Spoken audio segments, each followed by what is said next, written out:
the 3rd century before Common Era, King Ashoka took over much of India and indeed much of present-day Afghanistan, Pakistan, Nepal, Bhutan, and even a bit of China. What you see here on the screen now is one of the original pillars that he built all across his territory.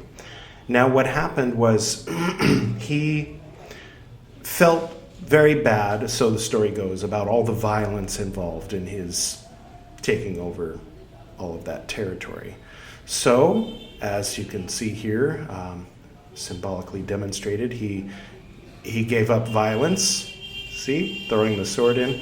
And that's from a movie, by the way. You can watch it. Anyway, he became Buddhist. He became devoutly Buddhist. And he spread Buddhism all across the land, as I mentioned, into present-day Pakistan, into present-day China, and all over the ancient world. This was long before the Lotus Sutra. This was in Theravāda times.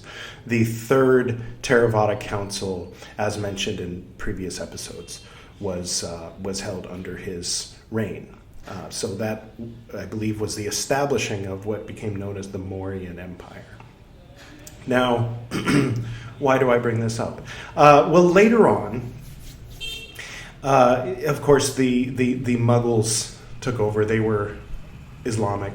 They were from present-day Afghanistan, and they took over India. And they seemed to work out a sort of relationship with the Hindu population, but they really didn't like the Buddhists. So they did everything they could to wipe out Buddhism. So Buddhism was basically all but erased from India. And it was because of Ashoka, 1,000 some odd years earlier, that it survived, and others who later on brought Buddhism outside of India. So after the Mughal Empire started to fall apart, as you probably know, a lot of the Western colonial powers, the French, the Dutch, the Portuguese, and so on, and then most notably the British, the British ended up kind of, winning out over those other imperialists and becoming the dominator of India. And then if you haven't seen Manikarnika, check that out. Here's a nice little image. Yeah. So they were upset. And so as a result of that rebellion, that attempted revolution, that attempted throwing off of the British in the late 1840s, the British really came in with a lot of forces and said, "This is ours." And so they basically claimed India as part of, as the jewel in the crown of the British Empire. Anyway, so that lasted for 100 years. And then eventually, after, World War II, the British had kind of been worn down. Don't want to say thanks to any of the people that wore them down, but they had been worn down, and the Indians threw them off and declared independence. And when they did, Mahatma Gandhi and the other founders of the new country, the Republic of India, chose for the national emblem the top part of the Pillar of Ashoka, which is 4 lions back to back with a base with some elaborately carved animals around the base. And that became the national emblem. And as you can see, hopefully you can see this. Are you able to see this at all? Even a little bit? Yeah, you can kind of see it there on the money. This is a 10 rupee piece. This is a 20 rupee piece, which I think is a new thing. I just started seeing them appear relatively recently. And here you have it on the 5 rupees, basically like a nickel. Anyway, so yeah, it's a symbol of Indian patriotism in present day, and it's an ancient symbol of Buddhism. As I mentioned, it was shown as far as Shanghai, China. If I didn't show it before, then you're seeing it now. That's like a representation. The pillar became so synonymous with Buddhism, with early original Buddhism, that even in like Chinese temples that were built under the Maoist government, they still kept the Pillar of Ashoka, because it's so ingrained into the tradition into the ancient tradition of Buddhism, even though he's an Indian king. So anyway, I just felt like bringing that up for no particular reason.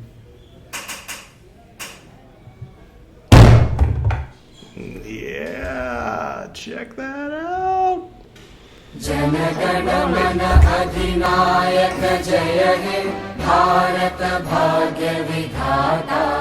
Of course I stood up for the whole thing. Did you? I just, edited it down to keep this episode from running too long. Anyway, so yeah, as I mentioned in the previous episode, Priyal and her sister Navi and I, best friend, sister from another mister, as it were. They're best friends, but they insist that they are sisters. Navi, she's from South. We were married in a temple in Tamil. That was her family's temple. The local temple there, in a very small rural part of Tamil, which is the most southern tip of India, the most Indian part of India, some say. I'll just leave it at that. In fact, that part wasn't even actually included in the Mauryan Empire. Ashoka never even got down there. That's how OG they are down there. They still speak the language, basically, that's carved into the Indus River Valley civilization in the archaeological ruins. Before those Sanskrit guys with their Vedas came along, Johnny-come-latelys 5,000 years ago, So, anyway. So what am I talking about? Yeah, so we just went up to Himachal Pradesh, which is a state up north. We flew into Punjab, which is fun because it's Punjab. It's where the Sikhs and the cool music comes from. Of course, that's a matter of opinion. I enjoy it at times. Anyway, we just landed in Punjab and then drove to Himachal Pradesh. And we stayed in a place called Kasoli. There you can see some of the trees there. It was very nice. And yesterday we drove to a nearby area that wasn't Kasoli proper, but let me consult my notes on the secret screen. It was Sabatu, the cantonment town with an historic association with the Anglo-Nepalese War. And it is now the center of the first Gorkha rifles. And the fourth, I didn't get one for the fourth, it'd be green. I got the first one because it's the first one, right? Yeah. No offense to the fourth one. I'm sure you guys are awesome. By the way, they're also sponsoring today's episode. Sorry for the people on the podcast that aren't seeing all of this. This is one you might want to tune in for the visuals just at the beginning of this, and we will jump into the reading, I promise. Briefly, the history there. There's a city called Gorkha in Nepal. And at one point in the mid-1700s, the king of Gorkha got his army, which were known as the Gurkha, and they had these curved blades, and they kept their hats at an angle, apparently, and they were really fierce fighters. And he went around and conquered all of what we now call Nepal. I think there were 23 kingdoms, I'm not sure, but he got them all under his reign. Then he moved himself and his family to Kathmandu, and they became the ruling family of Kathmandu up until a tragedy that I won't go into because it's actually too horrible, and it would bring down the mood. A couple of decades ago, or less, not very long ago, the royal family died. Look it up. It's worth looking up. Anyway, so now they have a prime minister and everything. I believe their prime minister is a Maoist communist prime minister. China has been doing their best to get buddy with Nepal and kind of whisper in their ear like Wormsthorpe or whatever in anyway, in Lord of the Rings too. Anyway, talking about how shitty India is, and don't forget they did this to you, and you deserve to have that. And so Nepal, if you go to Nepal, they don't have a whole lot of nice things to say about India, usually, depending on who you talk to.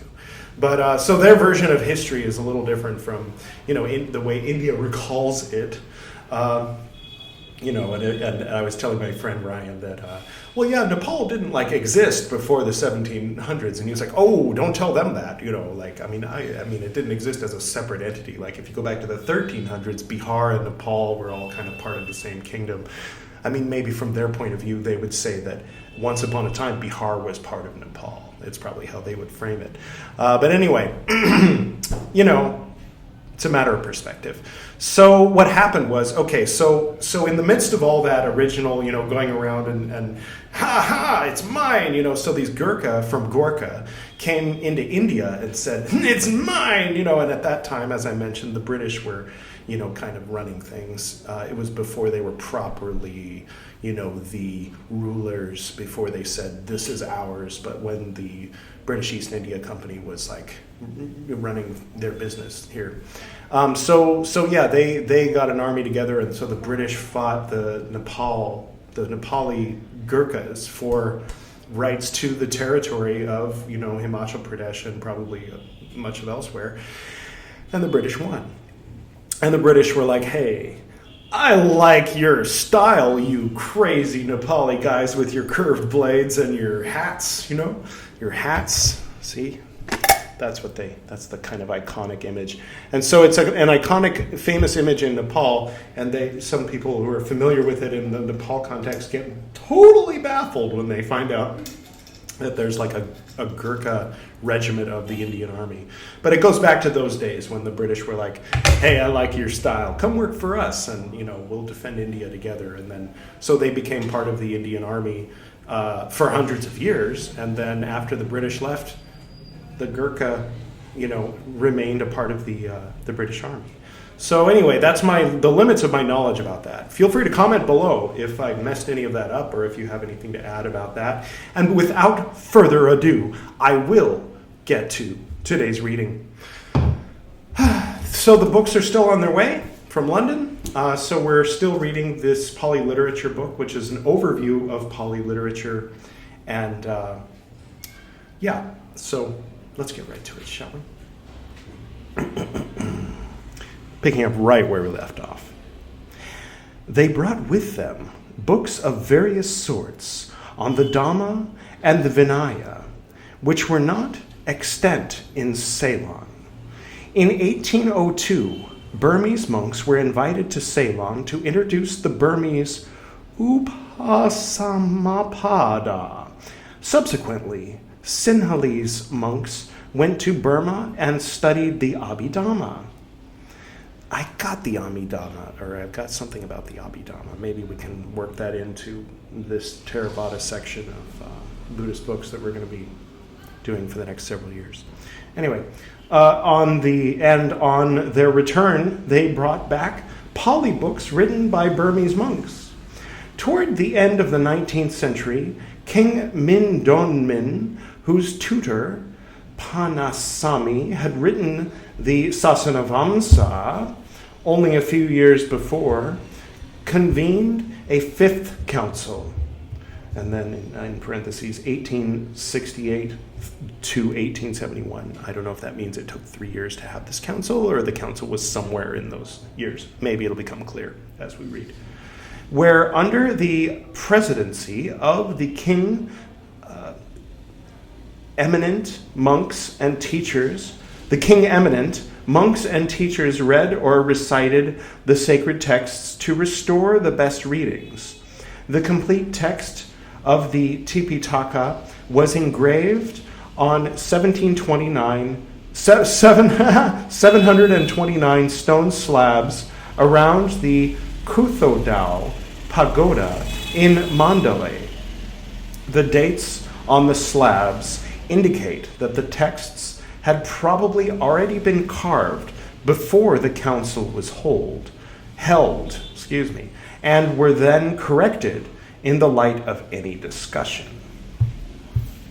The Mandalay slabs were re-inked and copied for the Sixth Council, which was held in Rangoon in 1954 to 1956. To mark the 2,500th anniversary of the Buddha's birth. Ooh, okay, so let's see. Let's just do some quick math here. So what they're saying is if we assume 1965, then BC 35 would be 2,000 years before that, which means BC 535 is the Buddha's birthday. I wonder how accurate that is. Okay, moving right along. According to the Oriental tradition of chronology. All right.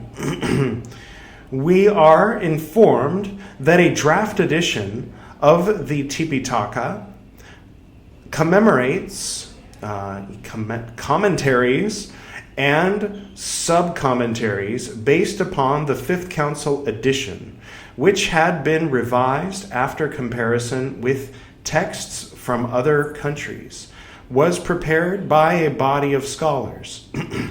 This was then checked and re-edited by a large number of Burmese Mahateras, and simultaneously by a smaller number of Sinhalese monks. The final version was decided upon, parentheses, not without argument, end parentheses, by boards of reviewers composed of Burmese, Sinhalese, and Thai monks. The new editions were then ready for printing. The task of the council, spread over 2 years, was the ceremonial recitation and formal confirmation of the new editions. Although invited, no representative of Cambodia or Laos was able to attend the meetings for scrutinizing the new editions, but the Cambodians and Laotians are reported to have given their assent to the decisions arrived at by the representatives of the other countries, I should say. While the vast majority of monks present at the Sixth Council were Burmese, recognition was given by the other countries by appointing their representatives as chairmen for the various sessions. It is not inappropriate to talk of a Burmese or Siamese or Sinhalese tradition for the transmission of a particular text, and the differences which we find between the readings of the manuscripts belonging to the various traditions. It says MSS. I had to remember what that meant. Various traditions must go back to the councils which have been held from time to time in the different countries. The value of each tradition will depend upon the care with which evidence for variant readings was sifted, and the criteria which were adopted as the basis of the decisions which were made. We have, of course, no way of discovering this for the earlier councils. A little bit of shortening of the reading, because I also wanted to mention, for those of you watching mostly, that I had gotten a bunch of these wall hangings of Maya Devi, or Queen Maya. She is the mother of the Buddha, which is sort of interesting, considering Maya in another context means the realm of illusion. So to say the Buddha was born from Maya is kind of like, I'm not saying that the Buddha is Maya or that, but it's born from. Of course, I'm sure that there's, that's as silly as saying, can you go to the store? Cans were invented by Napoleon. So what you're saying is connected to Napoleon. It's probably that absurd is what I'm saying, because it's all new to me. Maya Devi is the Pāli name of the mother of the Buddha, where Maya, I believe, is a Sanskrit word. So it might even not even be a proper, pun in the sense of being both a homogram and a homophone. A proper pun has to have two different linguistic origins, I think. I mean, if you get really anal retentive about it. So she is the mother of Da da da da. Here's the infant Buddha, the baby Buddha pointing up, mother and baby. You notice he's missing from up there. He's normally right there. So keep an eye on that spot in the next video, and you'll see, now you know who that is. It's the infant Buddha that you see the big statue of at Lumbini. And okay, so that's all about that. And so I wanted to move on to the Sasanavamsa because I want to play a little special something at the end here, which I'll mention. I'll explain more in depth after we read this for a few minutes. From the Sasanavamsa, which, as I've mentioned before, is not the Sasanavamsa. It is the Sasanavamsa, it's just not in English. It's commentary on the Sasanavamsa, photocopied and shoved into a Word document and then published and so on and so forth. Okay, so picking up where we left off. Oh wow, did we not get to the French last time? Oh no! I thought we read this French last time. Wow. You know what, I'm going to look into that, and before I go and read a bunch of French that neither of us understand in a horrible, horrible accent, I will research that and find out if I read it already in the previous episode. But for now, I will get to the special thing. Now, in a couple episodes ago, we had a little bit of Vajrayana, I forget what form it was. There was a little bit of Vajrayana injected into an episode, and then there was a little bit of, I think, Zen. I think because I was sitting on the Zafu and talking about how meditation is the most important thing, that I called that an injection of Zen. But for today, I want to do a little bit more of, this. This is Zen. This is the man who went to China and learned Chan. And he came back to Japan and taught it to others. But because he was Japanese, he didn't pronounce the word Chan as Chan, he pronounced it as Zen. So really that was the birth of Zen. However, before you at me, what he calls Zen is what everybody else had previously called Chan. So the definition of Zen is that it's Chan, right? Okay.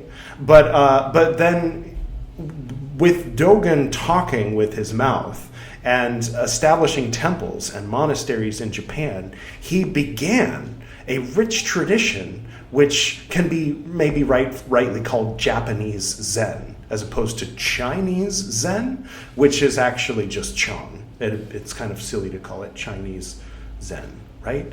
That's like using a Latin word for something in the Old Testament and saying Jewish that, right? It's the Jewish sanctum, like as opposed to saying whatever they would have said. Okay, bad example. Maybe, okay. You get where I'm going with it. So anyway, I love these books. There's 4 volumes. These are all the lectures of Shobo Genzo that he gave in the 1200s. So we're jumping forward a lot. We're currently diving into Theravāda. This Sasanavamsa and Burmese stuff is like 2 minutes ago, like the 1800s. And it's not my intention to be in the 1800s in Burma. It's just kind of what we have right now while we're waiting for the Pāli Canon to arrive. And then my intention is to be diving back into like the first council, if I can, and the second council, and the commentaries, and all these things. I really want to get into that stuff. So that's what you have to look forward to if you stay tuned to Edward Reed's Buddhist Books podcast. I don't want to be so strict that I never even mention other time periods and other forms of Buddhism, like Vajrayana in Tibet or Shingon, which is Vajrayana in Japan, or Mahayana, different forms of Mahayana, and so on and so forth. So Zen is a very unique kind of thing. And without talking your ear off about it too much, as I was reading these, there were some chapters that struck me really hard.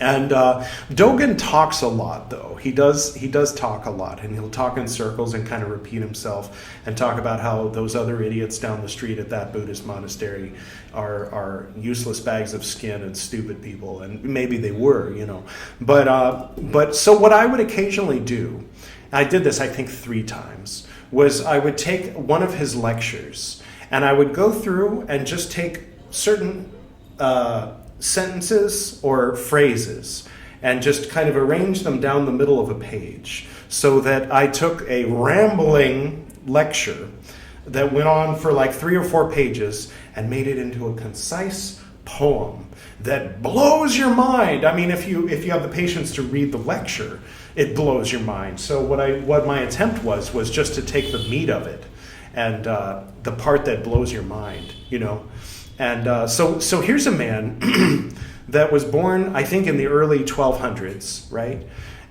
Maybe mid or very late 1100s. And he went to China, and he met with a Soto Zen master and spent, I think, 3 years working with him. And Master Dogen came back to Japan and started establishing monasteries. And he was a brilliant teacher and, very poetic soul. And he, I believe, had a clear vision of what the Buddha was about, So this is a man in the 1200s. As we mentioned, the Buddha was presumably born in the 1550s or whatever that was, or 550s BC. So this is a man born 1700 years after the Buddha. So but at a certain point, it's like you can be separated by this much distance or time, but if you're keyed into the heart of something, then it doesn't matter, how much time or how much distance separates you, because I think that what he was speaking was really close to the heart of what the Buddha is about.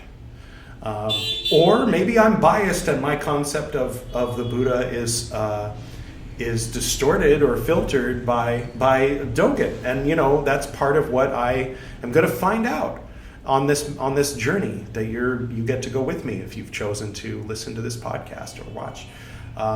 Is how much of my understanding of the Buddha is really the Buddha, and how much of it is influenced by, Mahayana, Vajrayana, Zen, my dad, who knows, Alan Watts, right?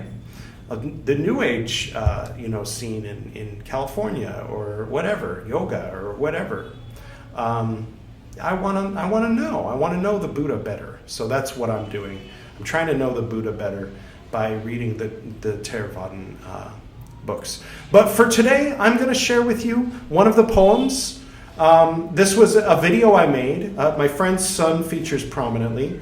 My friend back then, I haven't spoken to her in a while, but she was my roommate back then. But anyway, the footage is from the Huntington, the Japanese gardens at the Huntington in Pasadena. And it's the words of Dogen. All I did was take words out. I did not change any words. I think I might have changed Dharma to something, reality or law, depending on the context, just to kind of make it a little bit more universally applicable, so that a person didn't have to be Buddhist to appreciate the poetry. And it kind of blows my mind, because even from a scientific, like if you've heard Neil deGrasse Tyson, I know like not everybody's into Neil deGrasse Tyson, but every once in a while he goes on these rants where he talks about I don't feel small looking at the vastness of the universe. I feel enormous because I'm made of star stuff. I'm made of the same stuff that's out there. And so on that level, Dogen goes further out, but in a way that does not disagree much with what we know now from testing in test tubes, modern science, right? And even you could maybe a little bit of quantum, but I'm not getting into some weird, what the bleep territory. I mean, I'm talking real science. I'm talking about how the world works, how the universe works, galaxies and stuff, right? So with that in mind, I would like to share with you, and we'll close with with the poem that I crafted from the words of Master Dogen from Shogo Genzo. I give you flowers in space. Learn and practice this moment of a flower opening and its brightness, color, and form. Because we are utilizing a true human being without rank, this state is not I and not anyone else, and so we call what is indefinite the self. Natural realization is the very moment of opening flowers and bearing fruit. In a single spark, there are hundreds and thousands of clusters of blue lotus flowers, and they open and spread in space. They open and spread on the ground. They open and spread in the past, and they open and spread in the present. To experience the actual time and the actual place of fire is to experience blue lotus flowers. We should not pass by the time and the place of blue lotus flowers, but should experience them. The opening of flowers is the occurrence of the world. Not only in spring and in autumn do flowers and fruit exist. Existence time always has flowers and fruit. Flowers are present in human trees. Flowers are present in human flowers. And flowers are present in withered trees. Picking up a flower and winking an eye are all the universe. When we have seen flowers in space, we can also see flowers vanish in space. When clouded eyes are balanced, flowers in space are balanced. When clouded eyes are non-arising, flowers in space are non-arising. It is not hindered by arising and passing. It can cause arising and passing to arise and pass. Learning of flowers in space may take many forms. There is what is seen by clouded eyes, what is seen by clear eyes, what is seen by the Buddha's eyes, what is seen by the patriarch's eyes, what is seen by the eyes of truth, what is seen by blind eyes, what is seen by 3,000 years, what is seen by 800 years, what is seen by hundreds of kalpas, and what is seen by countless kalpas. All these see flowers in space, but space itself is multifarious, and flowers also are diverse. Although there are originally no flowers, now there are flowers. A fact which is true for peach and plum trees, and true for apricot and willow trees. The apricot yesterday was without flowers, but the apricot in spring has flowers. Still, when the season arrives, and just then flowers bloom, this may be the flowers' time, or it may be the flowers arriving. This exact moment of flowers arriving is never a random event. Looking at the various colors of space flowers, one imagines the limitlessness of space fruits.